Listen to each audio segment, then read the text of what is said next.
আগামী কয়েকদিন আবহাওয়া কিরকম? আগামী কয়েকদিন আমাদের এন্টায়ার পশ্চিমবঙ্গের সবকটা জেলা শুষ্ক ওয়েদার, নো রেনফল।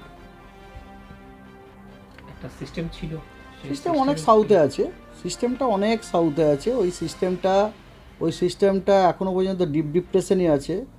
সেই সিস্টেমটার আপনার বেশ কিছুক্ষণের জন্য আপনাকে ওই সিস্টেমের সম্বন্ধে বলি। জাস্ট এ মিনিট, ওই সিস্টেমের সম্বন্ধে আপনাকে জানাচ্ছি। সিস্টেমের যে লেটেস্ট পরিস্থিতি, এভরিথিং, ওটা হচ্ছে ডিপ ডিপ্রেশন একটা।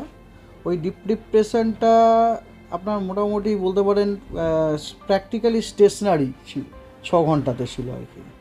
ঠিক আছে, তো এই সিস্টেমটার সম্বন্ধে আমাদের যে ফোরকাস্ট, সেটা হচ্ছে যে it will continue to move in a north westwards direction, এবং it will and we expect that it will cross north Tamil Nadu and Puducherry coast between Karaikal এবং Mahabalipuram around morning of 30th November as a deep depression হিসেবে সিস্টেমটি আপনার north Tamil Nadu এবং Puducherry কোস্টকে hit করতে পারে between Karaikal এবং মহাবলীপুরম। কখন না 30 তারিখ সকালবেলায়, অ্যাজ এ ডিপ ডিপ্রেশন। সিস্টেমটার আপনার একটা একটু পসিবিলিটি আছে যে মার্জিনালি হয়তো সাইক্লোনিক স্টর্ম হয়ে যেতে পারে। মানে আমরা তো একটা সিস্টেমকে ডিফারেন্সিয়েট করি between A depression cyclone in terms of wind speed itself. Wind speed যখন একটা সার্টেন যখন হয়ে যায়, তখন তো আমরা তখন তাকে সাইক্লোনিক স্টর্ম বলে দিই। তো সেই জন্য ওখানে একটা সম্ভাবনা আছে মার্জিনাল, মানে জাস্ট একটা সাইক্লোনিক স্টর্ম হলেও হতে পারে। ওটা কিন্তু ক্রস করার আগে, যখন ও ক্রস করবে তখন কিন্তু not as a cyclonic Sturm, যখন ক্রস করবে তখন কিন্তু অ্যাজ এ ডিপ ডিপ্রেশন হিসাবে ক্রস করার সম্ভাবনা আছে 30 তারিখ সকালে। তার প্রভাবটা বাংলায় কিছুটাও?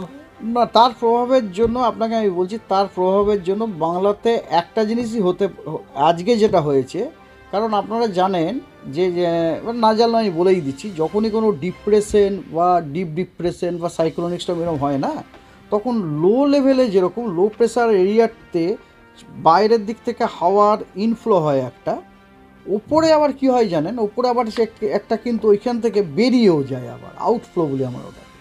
সেই ওই আউটফ্লোর জন্য তখন আমরা একটা ক্লাউড পাই ওখানে। আমরা ওটাকে বলি সিরাস আউটফ্লো, মানে হাই লেভেল ক্লাউড ওটা আউটফ্লোতে হয় আর কি। তো ওই high level cloud cirrus outflow আজকে আমাদের দক্ষিণবঙ্গের একদম দক্ষিণের ওপর দিয়ে পাস করেছে।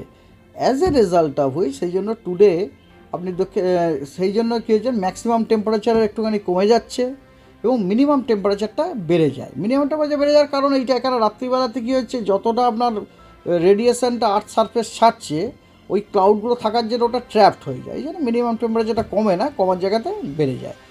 ওইটা হয়েছে। কিন্তু কথা হচ্ছে যে এছাড়া আর কোনো এফেক্ট আমাদের পশ্চিমবঙ্গে নেই। তার কদিন বাদে হয়তো মিনিমাম টেম্পারেচার হয়তো করলেও করতে পারে আর কি। কারণ আমাদের পশ্চিমবঙ্গে যে লো লেভেলের উইন্ড, সেগুলো কিন্তু সবই দেখাচ্ছে নর্থ ইস্টার্লি উইন্ড, এবং ওই নর্থ ইস্টার্লি উইন্ডের কোনো সোর্স কিন্তু বে অফ বেঙ্গলে নেই। They are all continental in nature if we see their history. তাহলে কি শীতের আমেজ এই মাসে তো শেষ হয়ে গেল, আজকে তো 29 তারিখ, কালকেই শেষ হয়ে গেল। ডিসেম্বর মাসে ডিসেম্বর মাসে পড়বে শীতের আমেজ, আস্তে আস্তে আসবে।